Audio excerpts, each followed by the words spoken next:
Olá, galerinha do meu coração! Tudo bom? Como prometido, hoje nós vamos ver outro livro desse mundo dos vestibulares que é, maravilhoso. Então, galera, o livro de hoje é Iracema, de José de Alencar. Ah, Camila, mas esse livro saiu da lista da FUVEST. Tudo bem, de fato ele saiu, mas o bichinho ainda é muito importante, mesmo porque ele é um dos representantes mais fiéis aí do nosso romantismo, certo? Justamente pela parte indianista e também nacionalista. E nós vamos entender como tudo isso acontece, certo? Então, por isso que é importante sim ver um pouquinho sobre Iracema. Mesmo porque não está na lista, mas sempre cai nos grandes vestibulares, tá? E também no nosso querido Enem. Então, por que não saber um pouquinho mais sobre ele? Belezinha? Então, fica ligadinho aí e bora pro vídeo. Então vamos lá, galerinha. Seguinte, né? Como eu disse para vocês, né? A importância de nós falarmos sobre Iracema, apesar de não estar mais na lista da FUVEST, é porque, gente, a primeira geração, né, do romantismo é justamente a ideia do nacionalismo, do nosso herói brasileiro, aquela ideia ufanista, ou seja, nós temos que sobrelevar tudo aquilo que é Brasil, né? Tudo aquilo que é nacional, certo? Então, gente, nada melhor, né, para representar tudo isso do que Iracema, certo? Então, é importante estudar esse livro justamente porque ele traduz muito, tá? Ele é simbólico pensando em romantismo, certo? E, apesar de não estar mais na lista, os grandes vestibulares pedem esse livro justamente por ser uma alegoria aí do que a gente tinha como essa ideia de nacional, né? Então, por isso é importante que nós saibamos alguns elementos aí sobre Iracema, né? É claro, nas próximas aulas vamos ver os livros da lista? Vamos sim. Mas é importantíssimo justamente por isso, né, gente? Mesmo porque, né, o romantismo é um movimento que na maior parte das vezes cai do nosso querido vestibular, né? Então é importante que nós saibamos aí os elementos que compõem o romantismo, né? E também, né, os livros que vieram a partir dessa grande manifestação artística, né? Vocês sabem aí que o romantismo teve muito relevo dentro das manifestações literárias, né? Então, por isso, é importante falar sobre Iracema e toda essa construção da ideia de nacional, né? Justamente depois da independência do nosso Brasil, né? Então, a galera estava bastante ufanista, batendo no peito, o que é nacional, né? E aí surgiram as nossas queridas literaturas que traduzem tudo isso. Ah, Camila, mas não tem outro livro que é importante no romantismo? Gente, nós estamos falando da primeira fase, né? Nós temos sim, claro, mas Iracema é um dos que são representativos, certo? Belezinha? Então fica aí. Galera, então vamos lá, falando um pouquinho aí da estrutura do livro, né? De quando ele foi publicado, né? O que acontece? Iracema foi publicado em 1865, tá? A primeira publicação do livro foi em 1865 e depois, em 1870, foi feita uma nova publicação com algumas correções feitas pelo autor, tá? Então, a primeira publicação de Iracema é de 1865, beleza? E aí, o que acontece, gente? Toda a construção da personagem principal, né, que é a nossa querida Iracema, é feita a partir, né, de uma referência em terceira pessoa, ou seja, existe um narrador que observa tudo o que acontece, tá? E como que é formada essa narrativa, gente? O livro Iracema tem um grande hibridismo formal. Por quê? Porque é uma prosa poética, né? Ou seja, está contando uma história, mas de forma poética, ou seja, em versos, né? Então, gente, há esse hibridismo formal dentro do texto, tá? Então, é bastante importante esse lado de construção, tá? Toda a parte formal, né, de construção do livro, tá? É uma parte bastante importante, tá? E o que acontece, gente? Todo livro tem muita a utilização de nomes indígenas e nós já vamos entender por quê. Presta atenção.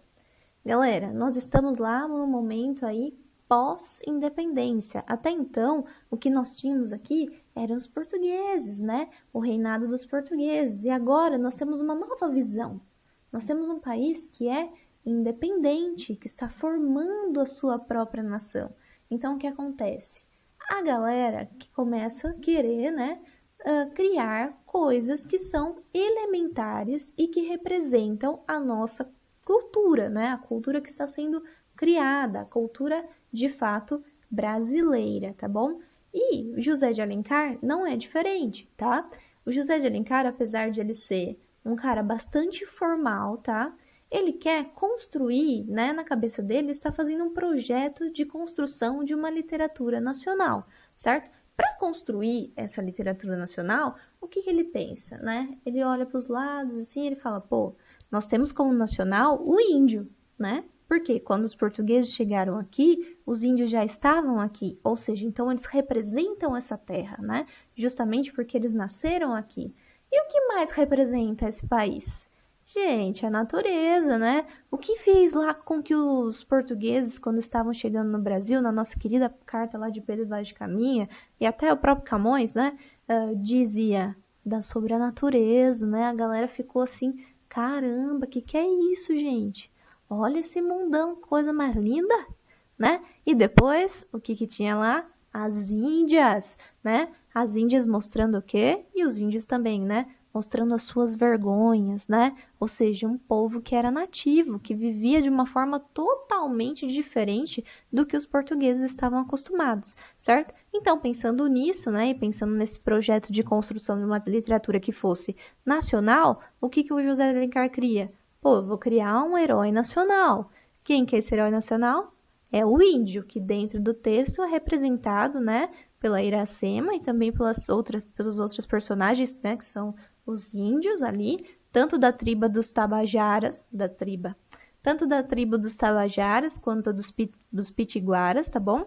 Mas a construção do elemento mais sobrelevante, com certeza, né, é a Iracema, certo? Justamente essa nossa heroína nacional junto à natureza. E vocês vão perceber que Iracema e natureza são uma criação perfeita, né? Elas vivem em sintonia total, certo? Como se uma estivesse dentro da outra. E nós já vamos perceber também o porquê, certo? Então vamos lá, gente. O que acontece dentro do texto? Vamos lá. Está a nossa querida Iracema, linda e bela, tomando o seu banho, né? E aí começa toda a descrição do narrador, né? Que ela é linda, ela é perfeita, tem o corpo perfeito, ela corre igual uma ema, né? Ou seja, todos os elementos aí da natureza são representativos dentro dessa mulher, ou seja, há uma símile. O que é a símile, galera? A comparação entre a Iracema e a natureza, tá? Então, os movimentos dela são comparados com outras coisas. Então, é importante a gente ver que há uma símile, e essa símile é bastante importante. Então, a Iracema, ela é descrita a partir de elementos, né, da natureza. Tudo bem?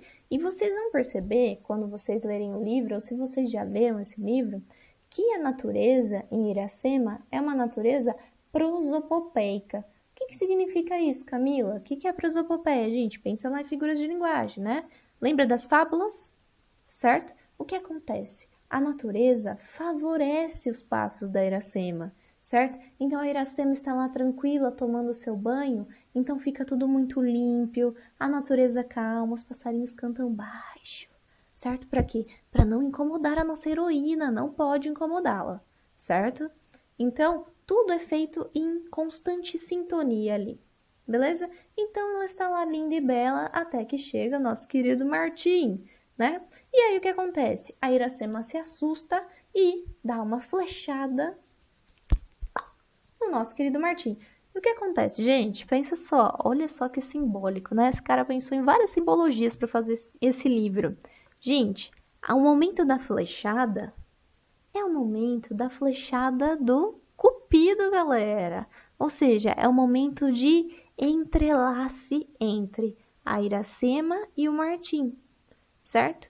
E aí, gente, começa, né, toda a trama, né? Começa aí todo o desequilíbrio dentro da natureza. Por quê? Porque é o encontro, né, entre o colonizado, né, o nativo e o colonizador, né? Porque o Martim nada mais é do que um português, certo? Então é um momento aí que começa toda a desestruturação, certo? também, gente, é o momento aí que começa, né, o surgimento da nação brasileira, né? A partir aí do mestiço, que nós já vamos ver como que vai acontecer isso dentro do texto, certo? Então, gente, quando a Iracema acerta o Martim fica sem reação, né? Porque ele nunca imaginou que ia ser acertado, né? E aí ela leva ele para a tribo, e aí ele também não reage, né? Porque ele entendeu que ela estava se autodefendendo, tá? E ela leva ele para a tribo, tá? Justamente para, né, cuidar do ferimento que ela fez nele. E aí, a tribo, quando ele chega na tribo, todo mundo recebe ele com muita hospitalidade, certo? No entanto, nós temos lá um guerreiro que não gosta muito, né? Quando o Martim chega lá. Por quê? Porque ele era apaixonado por Iracema, certo? Então, a partir do momento que ele vê Martim chegando, já gera um total desconforto dentro daquele eu, né? Então, gente, o Irapuã, esse guerreiro da tribo, né, dos Tabajaras, fica aí, né, com aquela pulguinha atrás da orelha. Nossa, esse cara não vai prestar, né? Não vai prestar esse cara aqui, vai dar ruim, né? E também, né, gente, porque, né, ele estava apaixonado pela Iracema, né? Então ele falou, pô, mais um cara aí, né, pra tentar bicar a Iracema, não vai rolar, certo? Então ele demonstra isso, né, que ele não confia no Martim, certo? Quando o Martim chega na tribo, né, a Iracema, ela oferece, olha só, ela oferece várias mulheres para o Martim, mas o Martim não aceita, certo? Ou seja, aquele laço do Cupido já tinha pegado lá o coração do Martim, tá? E, consequentemente, da Iracema estava começando a florar, né? Então, a Iracema, ela fala, né, se ele quer ficar com alguma mulher, e ele fala que não, certo? Outra coisa, gente, por que que o Martim também não aceita ficar com as outras índias, né? Porque o amor do Martim, né, essa representação do Martim é um amor cristão, né? Então o homem que tem todo esse lado cristianista dentro dele, né? Ele não pode ceder ao pecado, ceder aí à carne, tá? É um homem que está lá com todo o seu amor cristão encarnado em si, certo? E em contrapartida, a nossa querida Iracema também é uma proferida, né? Ela tem que manter a sua virgindade. Por quê, gente? Porque a Iracema foi a escolhida de Tupã, né? Então, por isso, ela tinha que fazer um voto de castidade, né? Ela não poderia se relacionar com ninguém, justamente pela escolha de Tupã, certo? E outra coisa, a Iracema, dentro do texto, ela representa o equilíbrio entre o povo e a terra. E além disso, ela é a guardiã do segredo da Jurema, certo? Então, a nossa querida Virgem dos Lábios de Mel, né? Que vocês já conhecem, né? Com certeza vocês sabem o significado, né? Da Virgem dos Lábios de Mel. Tenho certeza que isso vocês sabem, né? Ela era aí a guardiã do segredo da Jurema. O que que era o segredo da Jurema, gente? O segredo da Jurema era uma bebida alucinógena, certo? Que os guerreiros bebiam, tá? E eram levados ao êxtase, certo? Então, eles bebiam tanto nas festas da tribo quanto para ir para a guerra, certo? Então, essa bebida levava, né, esses guerreiros ao êxtase, gerando braveza, né? E aí na guerra, a galera ia lá e lutava com vontade, certo? Gente, vocês devem conhecer, né? Não sei se vocês sabem, né? Essas bebidas indígenas, não todas, tá? Mas uma dessas bebidas é feita por meio da mandioca, certo? A mandioca, gente, é uma coisa que está na nossa mesa, né? Diariamente.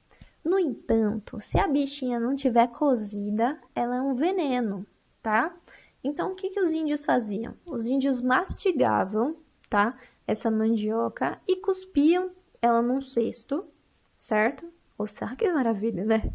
Comia aquela mandioca, mastigava a mandioca e cuspia num cesto, tá? Fechavam aquele cesto e aquilo ficava fermentando, certo? Depois de um período, aquilo virava uma bebida, né, alcoólica, pós-fermentação, a mesma coisa que acontece com o vinho, né, gente? A uva fermenta e nós temos o vinho. E ali não, eles mastigavam a mandioca, ela fermentava, justamente com as bactérias e o cuspe, misericórdia, mas tudo bem. E aí eles tomavam essa bebida, tá? E tinham aí os seus lances alucinógenos, tá? E o teor de alucinação é muito grande. Se a gente fosse aí comparar com algo que nós temos aqui no século XXI, nós poderíamos comparar aí com o absinto, né? Ou seja, a bebida da fada verde, né? Que o teor de álcool é tão grande que a galera diz, né, que se você tomar você fica doidão e você vê a fada verde, né, justamente pela grande quantidade de teor alcoólico, né, que tem o absinto, certo? E aqui, gente, olha só que ironia do destino, né? Nós temos os índios, né, que não são criados numa cultura cristã, mas, no entanto, a Iracema tem que manter a sua virgindade.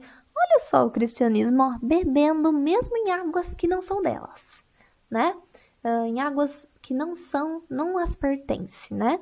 Então, a gente tem essa figura do cristianismo no homem, mas também ela acaba se adentrando dentro da cultura do índio. Por quê, gente? Porque os portugueses estavam aqui, né? Ou seja, nós já tínhamos aquele início da catequização, tudo isso, e isso aparece dentro do texto, né? Então, essa ideia de cristianismo, né, de você ter o amor cristão, aparece tanto na Iracema, né, mas nesse caso porque ela é escolhida do Tupã e ela tem que manter a sua virgindade, quanto no amor do Martim, certo? Então, vamos lá, gente. Um dia, a Iracema chega no Martim e começa a perceber que ele tá bolado, que ele tá triste, né? E aí ela pergunta pra ele o que que aconteceu, né? E aí ele fala que ele sente falta da sua tribo, né? Olha só. O Martim, gente, estava, né, na tribo dos Pitiguaras, tá? Que é a tribo aí rival dos Tabajaras, né? Para vocês verem, o cara é português, chegou, gostou da Iracema, que era a virgem, né, dos lábios de mel, certo? E o cara pertencia aos pitiguaras. Olha só o tamanho do rolo, né? Aí, então a Iracema chega nele e pergunta, e ele fala que ele sente saudade, né? Justamente porque o seu amigo Poti, né, está na tribo vizinha. Então ela fala assim, tudo bem, né? Eu vou te acompanhar para você voltar para a tribo, né? E aí, enfim, o que acontece, né? O que acontece nessa volta? A Iracema, certo?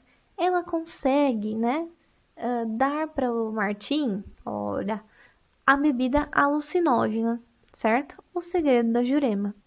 Naquele momento, na floresta, né, o Martim fica doidão, né? E aí ele começa a imaginar inúmeras coisas, certo? Como era de costume depois que se tomava o famoso segredo da Jurema, né? Beleza. E aí o que acontece, gente?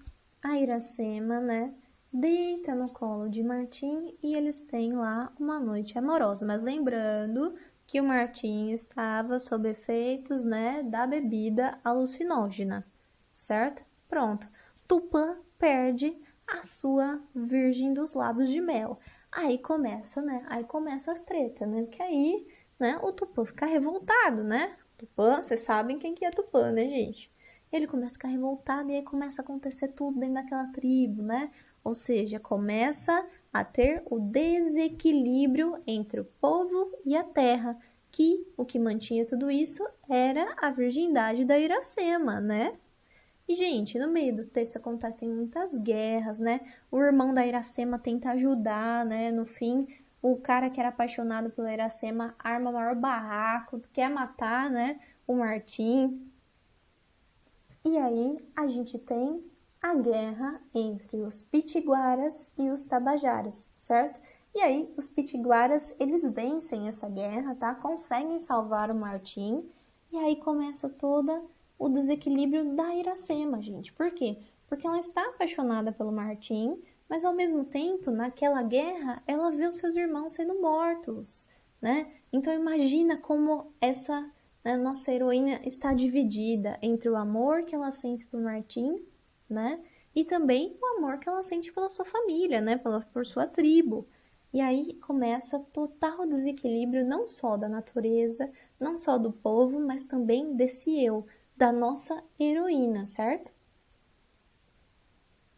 E aí, gente, a tristeza da Iracema é tanta que ela fala assim pro Martim, eu não consigo viver na terra dos meus inimigos, né? Eles mataram meu povo. Eu não posso fazer isso, né? Eu não consigo. Então, esse casal vai se mudar e para uma cabana afastada, certo? E ficar numa praia, certo? Numa praia idílica. Olha só que maravilha. O que é um lugar idílico, gente? A gente estuda lá no arcadismo, né, que o lugar idílico é um lugar perfeito, onde tudo está em harmonia. Olha só que engraçado, né? Que ironia.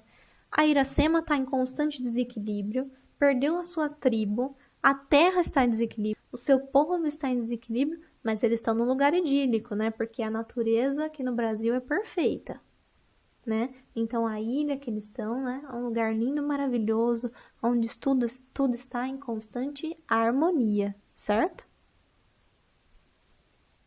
E aí, gente, daquele momento em que a Iracema perde a sua virgindade, né, o que acontece? Ela fica grávida, né? E quando eles estão nesse lugar idílico, eles vivem vários momentos de constante felicidade, né? Então a Iracema, ela tem sim as suas perdas, mas ela consegue viver, né, alguns momentos de felicidade, porque o lugar idílico é o lugar que leva, né, o ser humano à sua perfeição, ao seu eu perfeito, né? Então, ela vive aquele momento de felicidade, de perfeição, né? Mas o que acontece, gente? Nada são flores, né? Você sabe que na vida não é tudo flores, né? Não é tudo lindo, maravilhoso, né? O que acontece, gente? O Martim, dentro do livro Iracema, né? Ele é o próprio invasor, né? Ele é o invasor. Ou seja, aqui nós temos, a partir do momento em que a Iracema e o Martim eles selam o laço, primeira coisa, nós temos a construção do mestiço, né? Que depois será aí, né, o, o representante da nação, né? Que é justamente pela mestiçagem que nós temos entre portugueses e os índios e africanos, enfim, né? Vocês sabem que o nosso país é um país hiperamente miscigenado, né? E aí nós temos aí o momento da construção do mesticismo, né? Então vamos lá, gente. Algumas coisas são importantes para a gente pensar antes da gente continuar aí o contexto, tá? Primeira coisa, a palavra Iracema, tá? É sinônimo de nacionalidade, certo? Primeira coisa. E aí nós temos o Martim. Sabe qual que é o significado da palavra, né? Do nome Martim? Martim significa Marte, tá? E Marte significa guerra. Ou seja, o Martim é o próprio guerreiro, é aquele que vem para desestabilizar tudo, certo? Mas o que acontece? Iracema é sinônimo de nacionalidade? Sim, é um sinônimo de nacionalidade.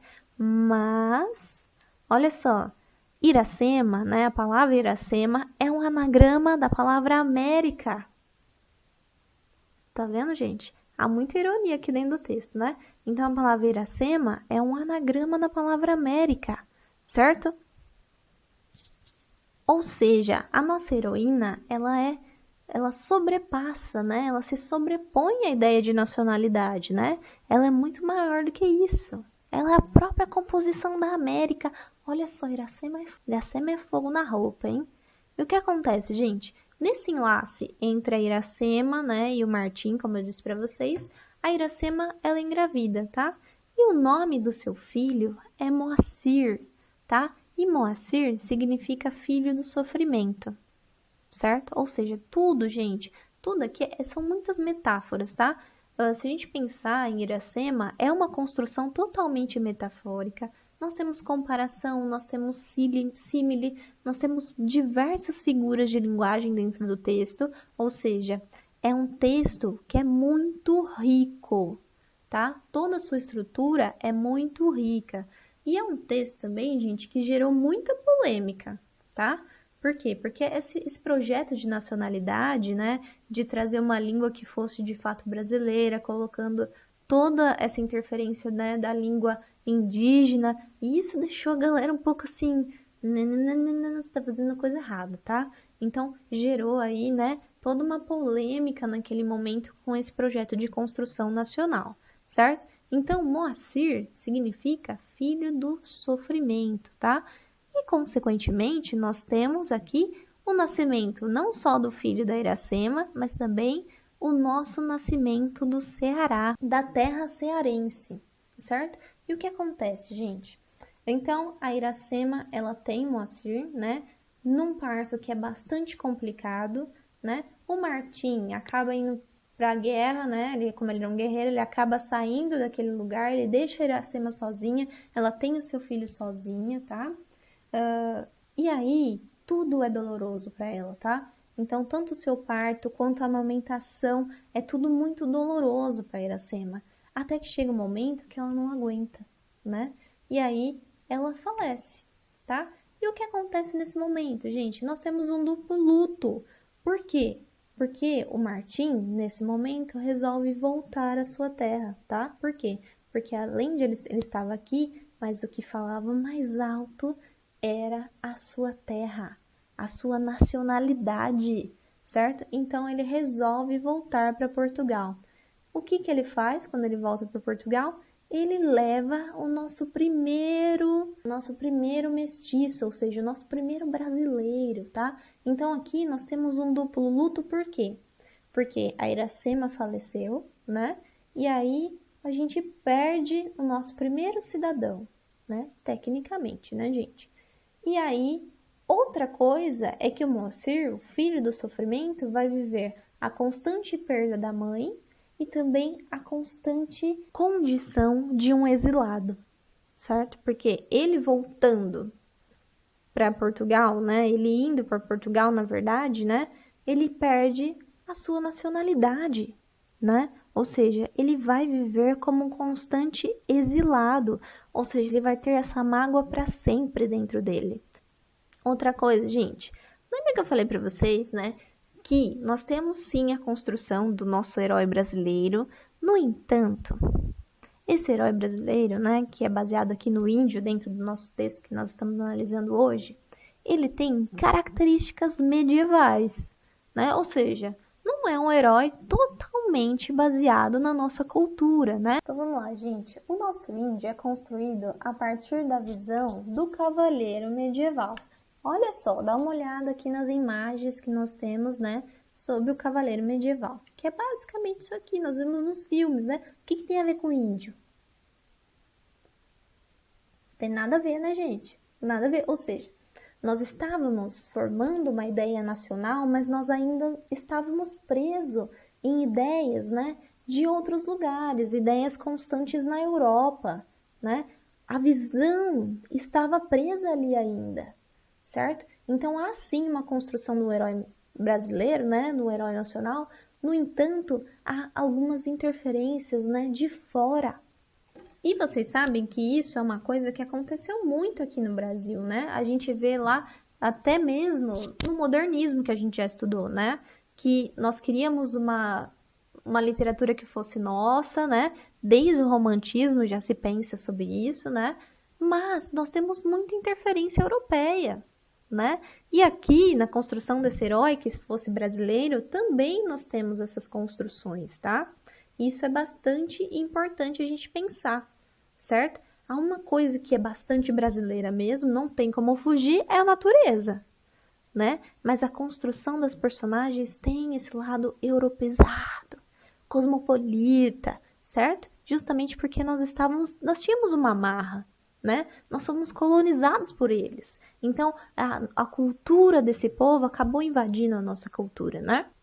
Outra coisa, gente, um elemento que é bastante importante dentro da obra da Iracema, né, dessa obra aí do José de Alencar, é justamente o mito do bom selvagem, tá? Se a gente fosse pensar, né, numa filosofia que traduzisse isso, seria com certeza o mito do bom selvagem, né? Então, o ser humano ele é bom, né? Até que ele seja apresentado à civilização, né? Ou seja, o índio era puro, né? Até o momento em que os portugueses chegaram aqui no Brasil, né? Então, o mito do bom selvagem é um mito, primeiro que, né, do Jean-Jacques Rousseau, que é o mito que vai, né, caracterizar todo esse lado do romance, do romantismo aqui no Brasil, né? Se a gente fosse pensar numa filosofia, com certeza seria o mito do bom selvagem, né? E a ideia do Rousseau, certo? E, consequentemente, né, essa ideia da invasão, né? A ideia do colonizador e o colonizado, certo? E da pureza, né? Que o ser humano era puro até o momento que ele conhece a civilização, certo? Outro elemento, gente, juro que tô acabando, tá?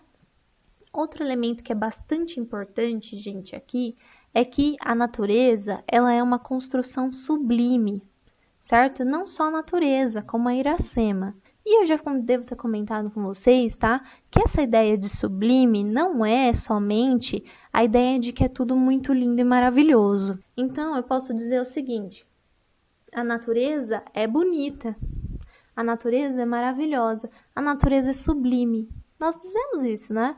Que é sublime. Por quê? Porque sobrepassa aquela ideia de beleza construída, né? Que nós temos na nossa mente. Mas o que acontece, gente? O sublime, ele tem o seu outro lado também, né? Por que a natureza é sublime? Primeiro, né, na nossa visão, porque ela é linda, é maravilhosa, tem toda a sua perfeição, né? Mas o que acontece? Ela também é opressora. Por quê, gente? Porque a gente não vive num lugar idílico, né? Onde tudo está em harmonia, né? A natureza, ela pode ter momentos de revolta, ou seja, nós temos aí as tempestades, nós temos os vulcões, nós temos aí, né, os maremotos, enfim, né? Há um momento em que a natureza está em fúria e é o momento que nos oprime, certo? E ali a ideia do sublime também está impregnada, tá? Por quê? Porque a Iracema, ela é sublime porque ela tá toda embebida em perfeição. Só que a partir do momento que ela perde a virgindade dela, ela começa a ser uma opressora, certo? Por quê? Porque ela traz todo esse processo de desarmonia, certo? Então, a partir da sua beleza, da sua perfeição, ela traz à tona a imperfeição também, que é característica do ser humano, né? Nós somos imperfeitos. Ninguém é perfeito, tá? E todo mundo, nós vivemos um equilíbrio, né? Então, ninguém é totalmente bom e ninguém é totalmente ruim, tá? Não acredita nas Virgem Maria, né? Nas Madre Teresa de Calcutá, gente, porque todo mundo tem um pontinho, pelo menos um pontinho de maldade, tá? E até as pessoas que são maldosas têm um pontinho de coisa boa, tá? Vocês podem ver lá, não, do yin yang, né? Vocês podem ver aquela ideia do yang, né? Então, todo bem tem um pouquinho do mal. Nós não somos maniqueístas, né? Tá? Ninguém é inteiramente bom ou ninguém é inteiramente ruim, tá? E isso acontece com a Iracema também, certo? Ou seja, tanto a Iracema quanto a natureza são sublimes justamente porque elas têm esses dois lados, né? Ela pode ser linda e maravilhosa, mas ela pode nos oprimir também. Nós não temos força contra elas. Então, por isso essa ideia de sublime. Beleza? Beleza, galerinha? Então, terminamos nossa aulinha por hoje. Beijinhos no coração de vocês e até o próximo vídeo.